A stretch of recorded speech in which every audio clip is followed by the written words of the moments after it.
है guys, welcome to Indira education centre. दोस्तों, आज हम पढ़ेंगे हिंदी वर्णमाला का भाग 2 पार्ट 2 पढ़ेंगे। यदि आप लोग पार्ट 1 नहीं देखे हैं तो डिस्क्रिप्शन में लिंक मिल जाएगा, आप लोग वहां से जाकर देख सकते हैं। तो दोस्तों, जैसा कि हम जानते हैं, हमारी शिक्षा देश हित में शिक्षा है, देश के लिए समर्पित शिक्षा है, एकदम फ्री शिक्षा है।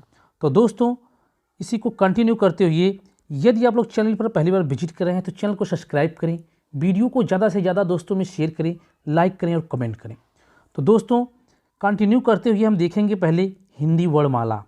हिंदी वर्णमाला का भाग 2 आज हम पढ़ने वाले हैं। भाग 2 आज पढ़ने वाले हैं। दोस्तों, भाग 2 में आज हम लोग पढ़ेंगे अल्पप्राण, महाप्राण, घोष और अघोष, और वर्ण, स्वर, व्यंजन, स्वर्ण व्यंजन के प्रकार या अयोगवा, यह सब क्या हमने पार्ट 1 में पढ़ रखा है। दोस्तों, कंटिन्यू करते हुए हम देखेंगे कि वर्ण तो हमने देखा था कि कई प्रकार के होते हैं, स्वर और व्यंजन, या हम अलग अलग आधार पर देखेंगे तो वर्णों के भेद पाए जाते हैं। तो उसी तरीके से प्राण या श्वास के आधार पर वर्ण के भेद, प्राण या श्वास के आधार पर वर्ण कितने प्रकार के होते हैं या वर्ण के कितने भेद होते हैं। तो कितने भेद होते हैं? 2 भेद होते हैं। कौन कौन से? पहला है आपका महाप्राण और दूसरा है अल्पप्राण। अब हम देखेंगे कि यह महाप्राण क्या होता है या अल्पप्राण कौन सा होता है, या कौन सा वर्ण अल्पप्राण है, कौन सा महाप्राण है। तो दोस्तों, नेक्स्ट देखेंगे, पहले देखेंगे महाप्राण। सबसे पहले महाप्राण को देखेंगे। महाप्राण अर्थात हमने जब पढ़ा इसको, महा का मतलब क्या होता है? अधिक, या हम कहेंगे ज़्यादा, मतलब अधिक या ज़्यादा। तो महाप्राण का आपकी परिभाषा देखेंगे तो जिन ध्वनियों के उच्चारण में मुख से अधिक प्राणवायु, अर्थात हम कहेंगे कि मुख से अधिक वायु या श्वास निकलती है, उसे हम महाप्राण कहते हैं। इस तरीके से हम क्या कहते हैं कि वह वर्ण जिसको हम बोलते हैं तो ध्वनि क्या होती है? काफ़ी ज़्यादा मात्रा में निकलती है, या कहेंगे अधिक मात्रा में निकलती है, वह वर्ण क्या होता है? हमारा महाप्राण होता है। अब हम देखेंगे कि यह महाप्राण कौन कौन सा वर्ण होता है। तो हमने देखा है कि जैसे आपका का वर्ग, चा वर्ग, ता वर्ग, पा वर्ग, ये सब क्या हैं? आपके व्यंजन हैं। तो हमने व्यंजनों में से ही देखना है। तो कहेंगे कि प्रत्येक वर्ग का दूसरा और चौथा वर्ण, प्रत्येक वर्ग का दूसरा और चौथा वर्ण तथा ऊष्म व्यंजन, अर्थात में ऊष्म व्यंजन और विसर्ग, यह किसके अंतर्गत आते हैं? यह आते हैं आपके महाप्राण के अंतर्गत। अर्थात हम समझेंगे कि जो का वर्ग होता है, जैसे का वर्ग का पहला अक्षर क्या होता है? आपका पहला वर्ण क, दूसरा वर्ण ख, तीसरा वर्ण गा, और चौथा वर्ण घा, और पांचवा वर्ण अंग्या होता है। उसी तरीके से कहा कि हर वर्ग का, मतलब प्रत्येक वर्ग का दूसरा और चौथा वर्ण और तथा ऊष्म व्यंजन और विसर्ग इसके अंतर्गत आते हैं। तो हम देखेंगे कि यह कौन कौन से वर्ण हैं। तो देखेंगे कि दूसरा वर्ण, जो प्रत्येक वर्ग का कहा गया कि दूसरा वर्ण महाप्राण होता है, तो कहेंगे ख, छ, ठ, थ और फा। अब इसको हम बोल कर देखेंगे कि क्या होता है। हमने कहा कि वह वर्ण जिसको हम बोलें और जिसमें अधिक वाय निकले या अधिक श्वास निकले, वही क्या होता है? महाप्राण। जैसे हमने बोला बोला क, तो क्या हुई? कम श्वास निकली। लेकिन हमने बोला ख, तो क्या हो? ख में अधिक श्वास निकल रही है। ग बोला ग, यह क्या है आपका? ग, जो आपका ग है, यह भी क्या है? इसमें कम वायु निकल रही है। हम घा बोलेंगे घ, इसमें अधिक वायु निकल रही है। इसलिए कहा गया है कि दूसरा और चौथा वर्ण, प्रत्येक वर्ग का दूसरा और चौथा वर्ण क्या होता है? आपका महाप्राण होता है। चाहे वह का वर्ग हो, टा वर्ग हो, ता वर्ग हो, पा वर्ग हो। यह क्या हो गया आपका? दूसरा कौन कौन से हो गया? का वर्ग का खा, चा वर्ग का छ, ता वर्ग का ठा, ता वर्ग का था और पा वर्ग का फा। और चौथा वर्ण देखेंगे तो का वर्ग का घा, चा वर्ग का झा, टा वर्ग का ढा, और ता वर्ग का धा और पा वर्ग का भा। यह क्या हो गए? दूसरा और चौथा वर्ण क्या हो गए? आपके महाप्राण हो गए। अब हम देखेंगे ऊष्म व्यंजन। जो ऊष्म व्यंजन है स, ख, स, ह, यह भी किसके अंतर्गत आते हैं? महाप्राण के अंतर्गत ही आते हैं। और विसर्ग क्या होता है आपका? यह जो अह होता है यह भी क्या है, यह महाप्राण है। तो हम कहेंगे कि महाप्राण क्या है, कहेंगे कि प्रत्येक वर्ग का दूसरा वर्ण और चौथा वर्ण क्या होता है, महाप्राण होता है। और जो उसमें व्यंजन होते हैं वह भी महाप्राण होते हैं, और जो आपका विसर्ग है यह भी महाप्राण। तो क्वेश्चन ये पूछ ले, क्वेश्चन पूछता है आपका 4 ठो दे देगा आपको, 4 ऑप्शन दे देगा कि पूछेगा इसमें से कौन सा महाप्राण है या कौन सा महाप्राण नहीं है। उसमें तो हम जब हम डिटेल में जाने रहेंगे कि महाप्राण कौन सा होता है, अल्प प्राण कौन सा होता है, तभी हम बता सकते हैं, चाहे वह पूछे है या पूछे नहीं है। तो दोस्तों आपको इतना समझ में आया होगा, हम आशा करते हैं। अब हम देखेंगे हम अल्प प्राण। इससे पहले देखेंगे कि जो यह महाप्राण होता है, महाप्राणों की कुल संख्या, महाप्राणों की कुल संख्या कितनी होती है, 15 होती है। इसको हम काउंटिंग करके भी देख सकते हैं कि देखिए यहाँ क्या हो गया आपका 5 हो गया, यहाँ क्या हो गया आपका 5, 5 10 हो गया आपका, और 5 15 हो गया। तो कुल महाप्राणों की संख्या कितनी है, 15 है। यह भी आपको पूछ लिया जाता है परीक्षाओं में कभी कभी। तो दोस्तों देखेंगे अब अल्प प्राण। अल्प प्राण कहेंगे, अल्प मतलब क्या होता है, अल्प मीन्स छोटा या कम, अल्प मीन्स छोटा या कम होता है। तो कहेंगे कि इन ध्वनियों के उच्चारण में मुख से कम मात्रा में श्वास बाहर निकलती है, उसे हम अल्प प्राण कहते हैं। इसे क्या कहते हैं, अल्प प्राण। अब हम देखिए कि इसके अंतर्गत कौन कौन से वर्ण आते हैं। तो इसके अंतर्गत अल्प प्राण के अंतर्गत प्रत्येक वर्ग का पहला, तीसरा, पांचवा वर्ण तथा सभी अंतस्थ और सभी स्वर एवं अनुस्वार आते हैं। तो दोस्तों हमने देखा कि महाप्राण दूसरा और चौथा होता है, अल्प प्राण क्या होता है, पहला, तीसरा और पांचवा वर्ण, और इसके साथ साथ अंतस्थ व्यंजन, सभी स्वर और अनुस्वार आते हैं। यह क्या है आपके, यह अल्प प्राण है। जैसे हम देखेंगे इसको, जैसे हम बोल कर देखेंगे कि जैसे हमने बोला का में क्या है, कम श्वास निकल रही है।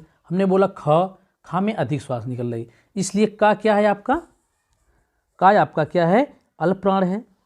च बोलेंगे च, इसमें भी कम श्वास होंगे। चा आपका, टा है, ता है और पा, यह क्या हो गया आपका पहला वर्ण, मतलब हर वर्ग का पहला वर्ण हो गया। अब देखेंगे तीसरा वर्ण। तीसरे वर्ग को जब हम बोलेंगे तो इसमें भी क्या हो, सांस कम निकलेगी। जैसे बोलेंगे ग, ज, ड, द और बा, तो इसमें सांस क्या रही, कम निकल रही है, इसलिए तीसरा वर्ण भी क्या है, अल्प प्राण है।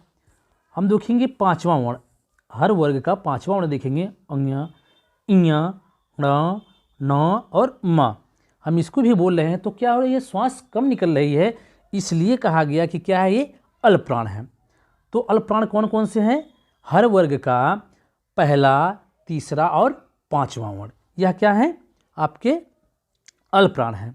इसके अलावा आपके अंतस्थ व्यंजन जो क्या आते हैं, अंतस्थ, या रा लावा, या रा ला वा, यह सभी अंतस्थ और सभी स्वर जैसे अ आ ई उ ए ऐ ओ औ, यह सभी क्या हो गए आपके, यह भी क्या है, अल्प प्राण है।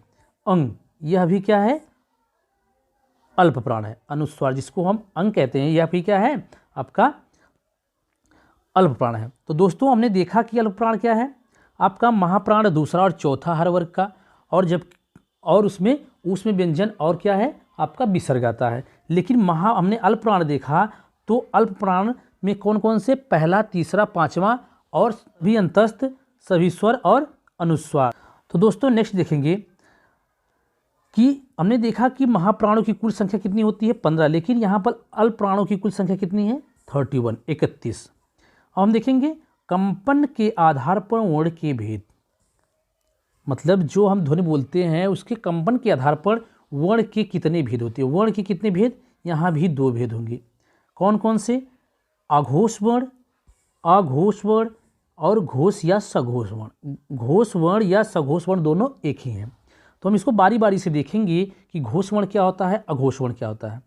तो दोस्तों तो सबसे पहले देखेंगे अघोष वर्ण, अर्थात कहेंगे कि जिन ध्वनियों के उच्चारण में स्वर यंत्रों, नाद, कंपन, झनकार नहीं होता, झनकार नहीं होता, उसे अघोष वर्ण कहते हैं।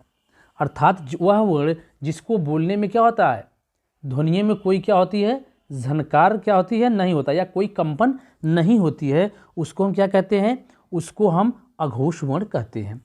अब देखेंगे इसके अंतर्गत जो अघोष वर्ण है, इसके अंतर्गत कौन कौन सा वर्ण आता है।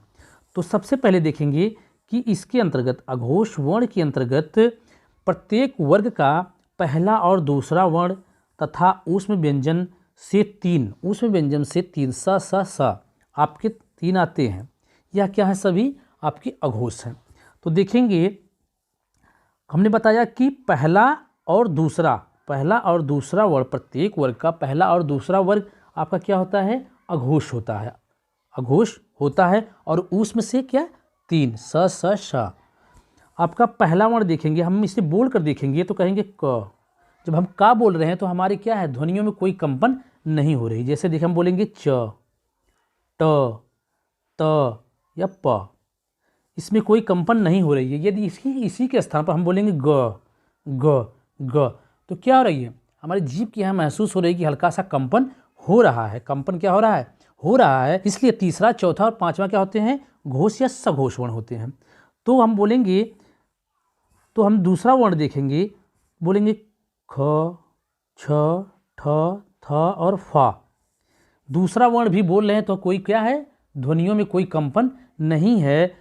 इसलिए क्या है? यह क्या है?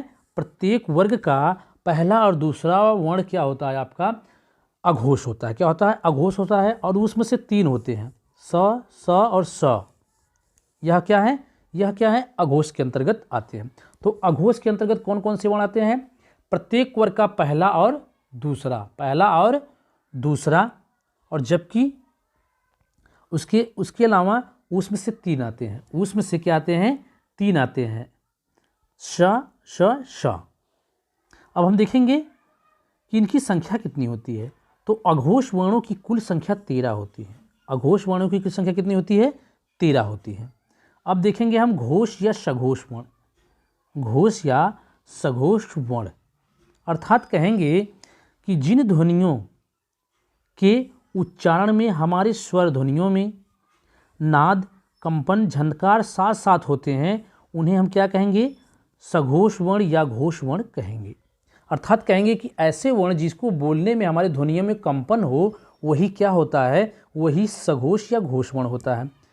तो हम देखेंगे कि इसके अंतर्गत घोष वर्ण के अंतर्गत तीसरा, चौथा, पांचवा वर्ण तथा अंतस्थ व्यंजन तथा उसमें से केवल ह, यहाँ पर ये क्या कर लीजिए आप? ह कर लीजिए। केवल हा और सभी स्वर आते हैं। तो हमने देखा कि जो अघोष होता है उसमें पहला और दूसरा, उसके अलावा उसमें से 3 होते हैं। लेकिन घोष या सघोष में उसके अलावा तीसरा, चौथा, पांचवा और अंतस्थ व्यंजन उसमें से केवल हा और सभी स्वर आते हैं। तो दोस्तों अब हम इसे थोड़ा सा बोल कर देखेंगे या देखेंगे कौन कौन से वर्ण हैं। तो तीसरा वर्ण मतलब प्रत्येक वर्ग का तीसरा वर्ण बोलेंगे ग, ज, ड, द, बा। इसको बोलने पे क्या हो रही है? हल्का से कंपन हो रही है। इसी के अलावा यदि बोले हम क बोलेंगे तो का बोलने में हमें कोई क्या है? क बोलेंगे तो कोई स्वरों में कोई क्या है? या ध्वनियों में कोई कंपन नहीं है। चौथा वर्ण देखेंगे घ, ड, ध, ध और भा। इसमें भी क्या है? हल्का सा कंपन है। पांचवा वर्ण बोलेंगे तो अंग्या, ञ, ण, न और मा होते हैं, होते हैं। इसके अलावा आपका अंतस्थ वर्ण य, र, ल और वा। यह क्या है? यह भी क्या है? आपके घोष या सघोष वर्ण है। उसमें से केवल हा भी क्या है? एक सघोष वर्ण है। क्या है? सघोष या घोष वर्ण है। और सभी स्वर जो होते हैं आ, ई, उ, री, ए, ऐ, ओ, औ, यह सब क्या है? यह सब भी क्या है? घोष या सघोष वर्ण है। देखेंगे सघोष वर्णों की कुल संख्या। सघोष वर्णों की कुल संख्या तो 31 होती है। कितनी? 31। तो दोस्तों हमने देखा कि महाप्राण क्या होता है? महाप्राण वह होता है जिसको बोलने में क्या होती है?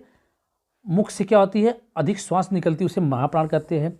महाप्राण आपका होता है, महाप्राण आपका हर प्रत्येक वर्ग का दूसरा और चौथा वर्ण होता है।